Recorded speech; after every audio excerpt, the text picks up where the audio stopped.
میرے پیارے ناظرین السلام علیکم ورحمۃ اللہ وبرکاتہ۔ جہاں جہاں بھی ہو اللہ کرے کہ آپ خیریت سے ہو۔ میرا مقصد ویڈیو بنانے کا یہ کہ پبلک کو آگاہی دے دوں، کچھ نالج اس کے کانوں تک پہنچ جاتی ہے۔ آج کا ٹاپک ہے کھانسی۔ کھانسی کیا ہوتی ہے، کس وجہ سے ہوتی ہے، اس کا میکینزم کیا ہے جو کھانسی بن جاتی ہے، ٹھیک ہے نا۔ کھانسی کا جو اگر تعریف کریں، یہ ایک سانس کی نالیوں میں ایک سسٹم ہے، نرو سسٹم۔ اس کے جو ریسپٹور ہے کسی وجہ سے بھی وہ اریٹیٹ ہو جائے، تخریش ہو جائے، تو لہٰذا فوری طور پر بٹوین دا سیکنڈوں میں جو ہے نا دماغ کو خبر دیتا ہے، سگنل جاتی ہے، اور وہ دوبارہ رسپانس دیتا ہے پھیپھڑوں کے، سانس کی نالیوں کے، اور اچانک جو ہے نا کافی مقدار ہوا جو پھیپھڑوں میں ہوتا ہے وہ ریئیکٹ کرتا ہے، وہ سانس کی نالیوں میں آ جاتا ہے پریشر سے، اور بالآخر منہ سے اور نکل جاتے ہیں، اور وہ جو منہ میں ہوتے ہیں سانس کی نالی میں جیسے ٹنل سے ہوا نکلے گا نا، وہ کھانسی کی شکل میں آ جاتی ہے۔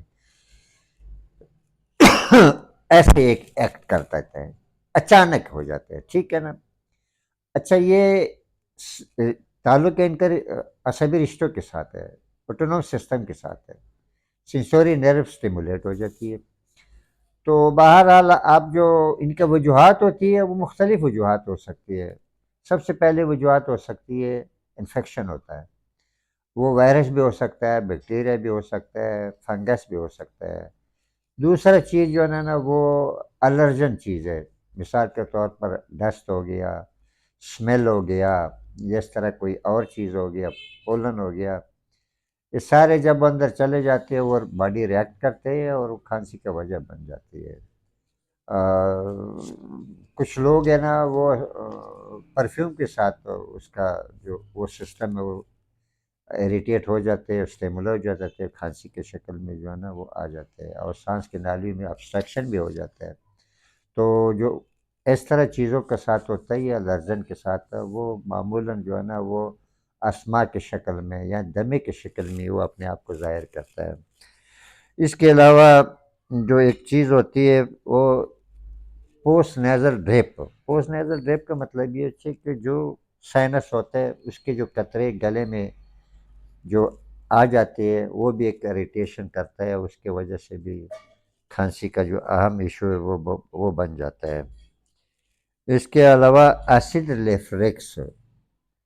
ایسڈ ریفلیکس کا مطلب یہ ہے کہ جو معدے کا تیزاب ہوتا ہے وہ بھی سانس کی نالیوں میں چلے جاتے ہیں، اس کو کہتی ہے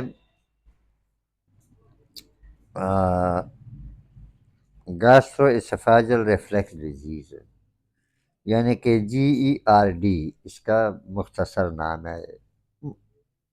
اس کا اصل معنی بھی یہی ہے کہ جو تیزاب معدے کا آتا ہے وہ سانس کی نالیوں میں جاتے ہیں، اس کے ساتھ ریفلیکس ہو جاتے ہیں اور کھانسی کا وجہ بن سکتا ہے۔ اسموکنگ، ظاہر بات ہے سگریٹ پینا، حقہ پینا، اس کی وجہ سے بھی جو عصبی رشتے ہوتی ہے، ریسپٹور ہوتی ہے، وہ اسٹیمولیٹ ہوتے ہیں، کھانسی کا وجہ بن جاتا ہے۔ کچھ میڈیسن ہوتی ہے بلڈ پریشر کی مثال پر، اس کو ACE کہتے ہیں، یعنی ایسڈ اینجیوٹینسن ریسپٹور انہیبیٹور، مثلا کیپوٹین معمولاً جو بلڈ پریشر کے لیے استعمال، اسی خاندان کا جو ڈرگ ہوتی ہے وہ بھی اسی کی وجہ بن جاتی ہے۔ تو کہنے کا مطلب یہ کھانسی کا جو ہے نا مختلف وجوہات ہوتی ہے۔ تو لہٰذا بچے جب ہمارے پاس آتے ہیں یا بڑے آتے ہیں کہتے ہیں کھانسی ہے ڈاکٹر صاحب، اور کچھ بھی نہیں ہے، کھانسی ہے۔ یہ ٹھیک ہے جی، کھانسی ہے، اب اس کا وجہ دیکھنا چاہیے، کبھی کبھی اس کی تشخیص کے لیے ایکس رے کرنا پڑتا ہے اور ٹیسٹ کرنا پڑتا ہے، ٹھیک ہے نا۔ تو جب تک یہ کھانسی ہوتی ہے تو اصل ایک جو عام ایشو ہمارا ہے وہ یہ ہے کہ اگر کھانسی آپ کو 15 دن مہینے سے زیادہ ہو جائے تو یہ ایک فکر کی بات ہے۔ تو سانس کی نالیوں کے کینسر کی وجہ سے بھی کھانسی ہو سکتی ہے۔ اس کے علاوہ جو ہے نا ٹوبرکلوز کی وجہ بھی لمبی کھانسی ہو سکتی ہے، اس کے ساتھ بخار بھی ہو سکتا ہے، ساری چیزیں ہو سکتی ہیں۔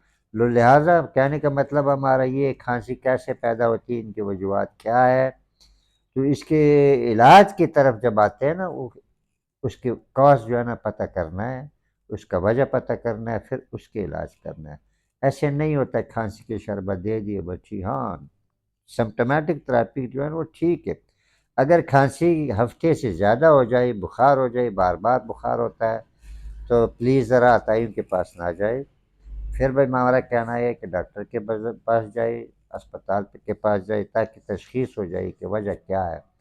جب وجہ دریافت ہوا اسی وجہ کا علاج کرنا، تاکہ ٹوٹلی کمپلیٹ جو ہے نا کھانسی آپ کا ختم ہو جائے۔ فی امان اللہ، اللہ خوش رکھے، دعا میں یاد کرتے رہو۔